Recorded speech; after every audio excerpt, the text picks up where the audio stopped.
Well, I'm live right here. I couldn't think of a better place to be behind the historic Mr. George Herman. Mr. George Herman, man, he is one of the pioneers that helped put Houston together, especially this medical center. You know, George Herman donated 445 acres of land just to Houston, Texas.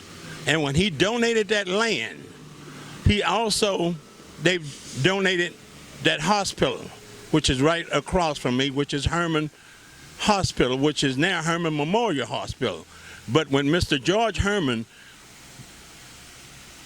when he thought about a hospital for low-income people, whites only now, they didn't start accepting blacks until 1947. And I was born right over here at Herman Hospital in 1948. But before then, George Herman had that vision, and he built and donated that money to the city to build that hospital for low-income people and middle-income people who couldn't afford to buy hospitalization insurance. It was not a county hospital. The county hospital was Jefferson Davis, but George Herman donated this land. And when he donated 445 acres of land, they also had an opportunity to not only build a park, but also build a zoo. And they also named all of that after Mr. George Herman. And he was such a big influence that also Mr. McGregor, that's right, Mr. McGregor admired what he was doing, Henry McGregor. And in 1940, let me get that straight, in 1924, Mr. Herman McGregor had a vision too, and that was to build a park next to Mr. Herman Park. And what he decided to do, he bought all the land on each side of the bayou. That's why they named it after him, McGregor. And he also bought he bought 82 acres of land and donated to the city of Houston. That's why you got Herman Park over here. And then over there, what Mr. McGregor, which is McGregor there, he donated 82 acres of land to the city of Houston. And then they named the park after him, which is McGregor Park. And we're going to go through Riverside Terrace, which was a predominantly Jewish neighborhood, and show you how Jewish neighborhood tied in to part of 3rd Ward. But I got to give this credit right now to Mr. George Herman, because it was him who had that vision of one day that Houston would come together and build a medical center like you got today.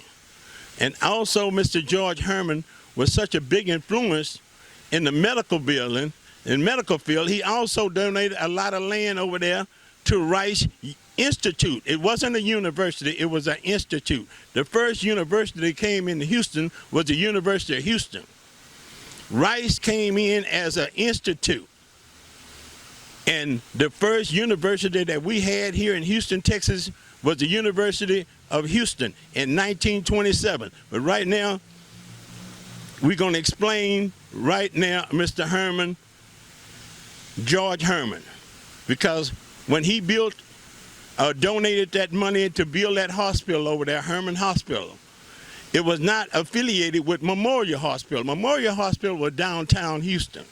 And most of the people went to Memorial Hospital were people who had a lot of money, who lived in Memorial. But in 1997, they consolidated it, and it all became one part of a family called Memorial Herman Hospital. So in 1924, this is a historical place right here on the corner of Alameda Road and Blodgett. This is where Riverside Terrace got started. In 1924, the Jewish people came out here and bought this land out here because they could not move out there in River Oaks. So they came out here and bought this land. It was not part of Houston at the particular time. In 1924, Riverside Terrace was not part of Houston. It was part of Harris County, but it was not part of Houston. And they started the beginning of Riverside Terrace right here in 1924, right here on the corner of Blodgett and Alameda Road. And then in 1927, Houston annexed it. And when they annexed it, they put it in as part of 3rd Ward. Now that's real history. And right here, I'm on this historical ground, not only for the Jewish people. It was the beginning of the Jewish era of Riverside Terrace, but I'm also on this corner of Blodgett and Alameda with another historical black part of our history here in Houston. I'm at 1902 Blodgett. It's a historical building that was here because this was the first building of Dr. John B. Coleman and his brother, Dr. Whitfield.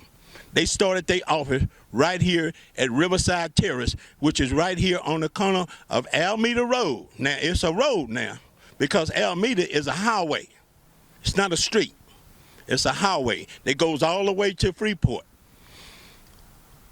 And right here at 1902 Blodgett was the first office of Dr. John B. Coleman, a graduate of Jack Yates High School, 1947. And as you can go in the medical center, you see all kind of buildings that's named after Dr. John B. Coleman. You go over here on the other side of the University of Houston, also a highway that's named after John B. Coleman.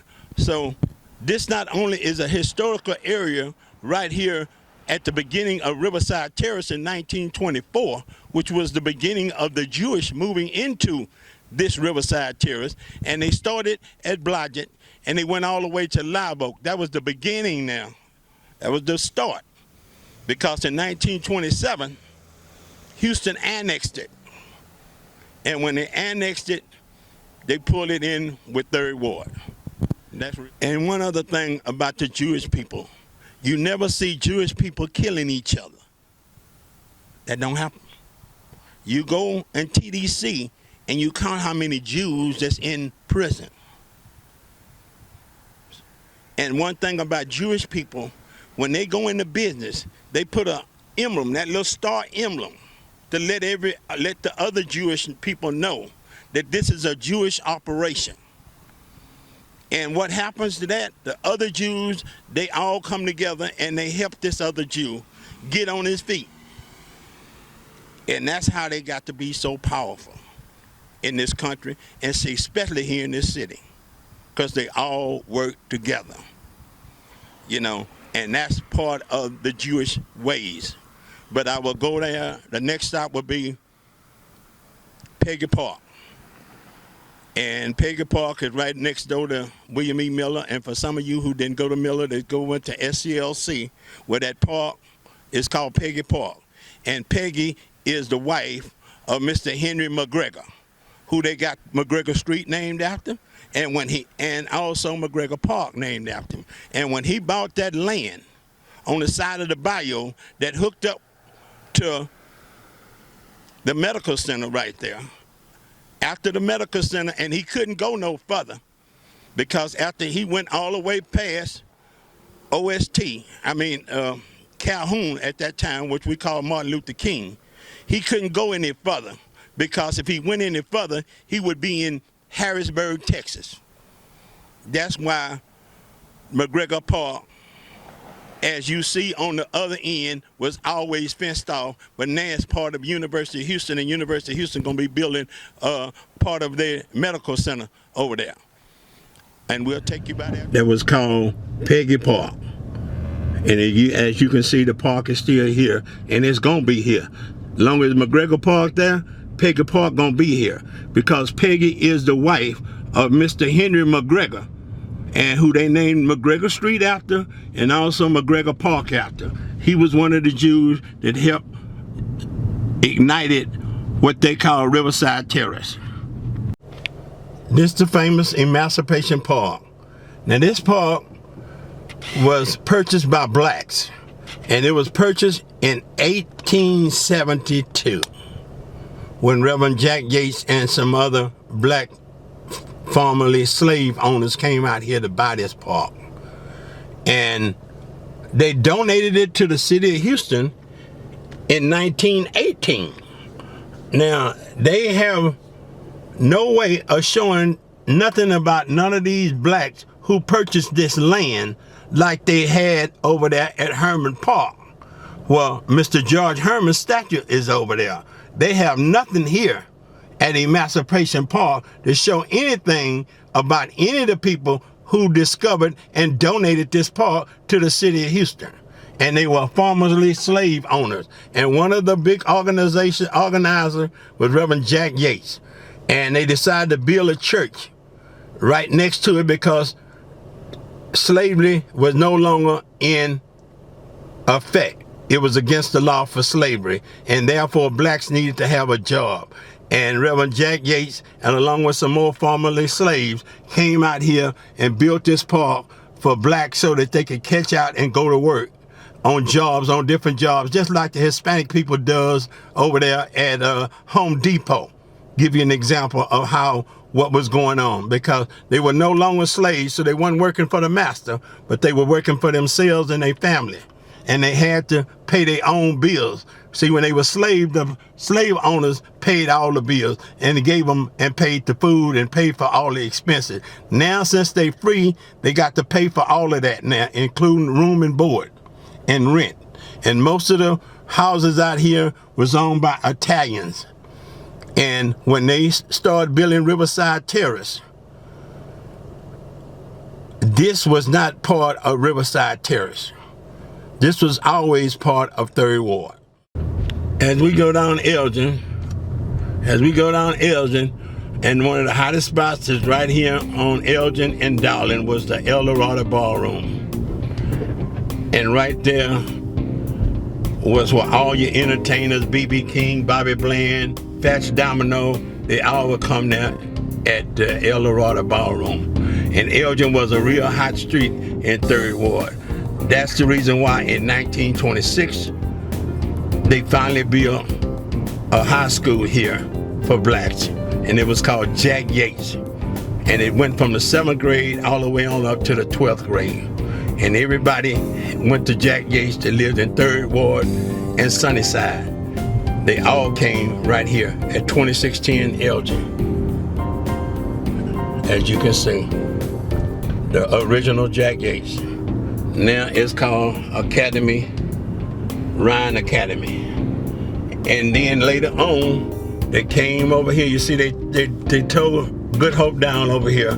Progressive New Good Hope, they tore it down and moved across the street. But then 1 year later, in 1927, they built the first Negro hospital for blacks. And that was Riverside Negro General Hospital, which later on became Riverside General Hospital when Dr. Coleman started working out of this office and having his patients to come over here. My son was born here in 1968 at Riverside Hospital with Dr. Coleman. That's what Riverside Hospital used to be. You had a video showing that it was before they tore it down.